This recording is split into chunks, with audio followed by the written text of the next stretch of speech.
Yeah. Okay. Hi, I'm LP, and you're watching the Introducing series.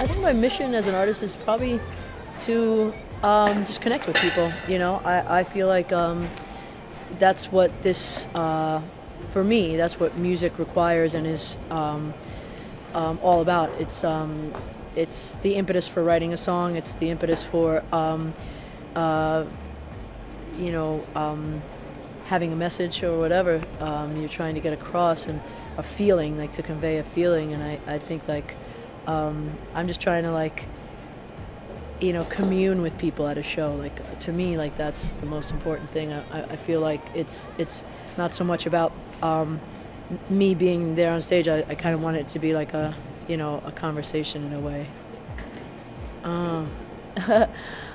So many people, but I tend to err on the side of classic things. I love Roy Orbison. I love Freddie Mercury. I love Jeff Buckley and Led Zeppelin, and so many people. I mean, God, I'm spacing on. How could I forget? Who's the biggest French singer ever that I love? La Vie en Rose. Ah, gosh, how do I just spaced it. I got nervous. Edith Piaf. Like just people that have a very their emotion is very visceral and very on the surface. Oh, it's the thing that gave me the most I would say perspective and understanding of where things come from. I think I had a very typical kind of difficult beginning where I didn't know. I came from a family of lawyers and doctors, and just it was not like the idea of a career in entertainment was just simply not on the table. Really, it was not something that that I was encouraged to do, and it was like quite the opposite. And I think it's so I feel like I started with no contacts, no nothing, like many people do.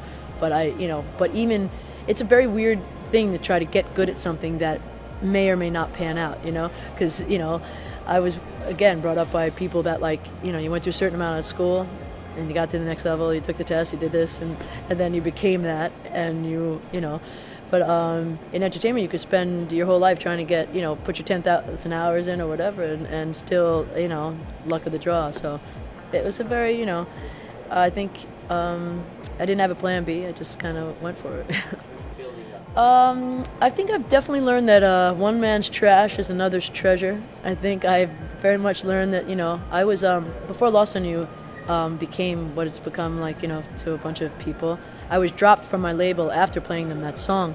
I feel like I just learned a lot from that, and I like to tell that story because I like to encourage people that have heard no, have had the door slammed in their face, and just encourage them to know that doesn't mean you take the same song and you hawk it around the world for the rest of your life going, why?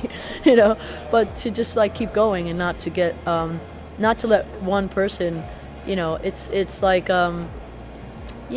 finding, I guess, a lover or something like that. You don't fall in love with every single person, something clicks.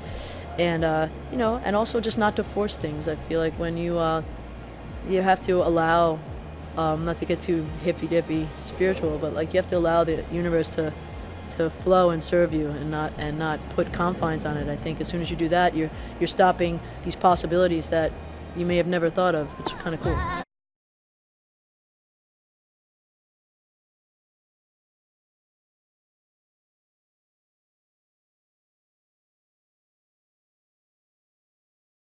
I think it has a big role, even people that have no fashion sometimes, or like no, like, clearly don't care about it sometimes, that's a statement in itself. I think, this is your house, it's like you want to, I think also it doesn't always come down to like the brand or whatever you're wearing. I think what transcends is comfortableness and a comfortability in one's own skin, you know, like, and I think that's the thing that like you wanna try to project. And not even like it shouldn't be fake. You want to project it because you feel it, and I think that, you know, fashion in general should include that, incorporate that. So I just like kind of I do what I do. The golden rule. The golden rule is that I think there is no golden rule. You know, I think there is. You have to, you have to do.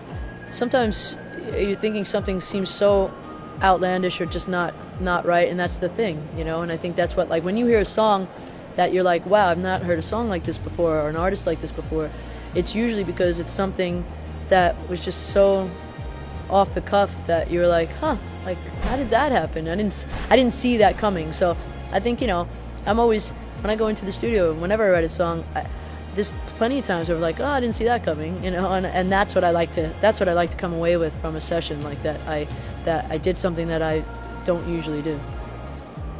From one of my songs?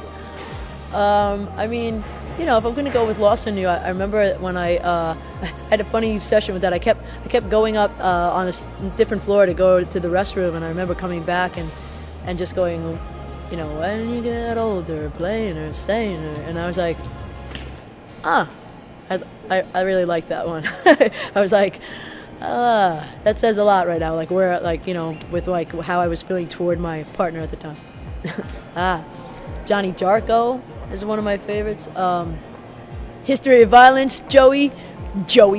I don't know, gosh.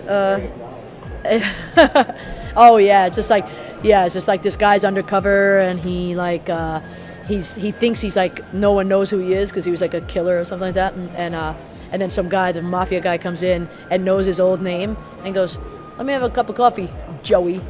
And it just like, as you're like, Gah! You know, it's a Hitchcock moment. Sure, give me some coffee. Make it black. Yes, sir. Joey.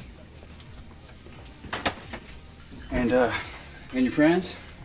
They don't drink coffee. It doesn't agree with them. Joey. Oh, I fell. I was that thing right there. It's like a lighting thing, and I remember saying to myself, I'm gonna step on that, and it's not secure. Like the second as I was approaching, I'm like, I'm gonna step on it. I shouldn't step on it. Stepped on it. Bam! Fell in the middle of, you know, and you just hear this, everybody, you know. But at the same time, yeah. And then I did a few push-ups. I meant to do that kind of thing and carried on. No. I just more the same, like writing and recording. Looking to put out a record in September of this year. So release a single in a couple months or so. And yeah, just a lot of touring is coming up. So yeah. Goodbye. That was the introducing series. Are you glad we were introduced? It's nice to meet you. Thank you very much.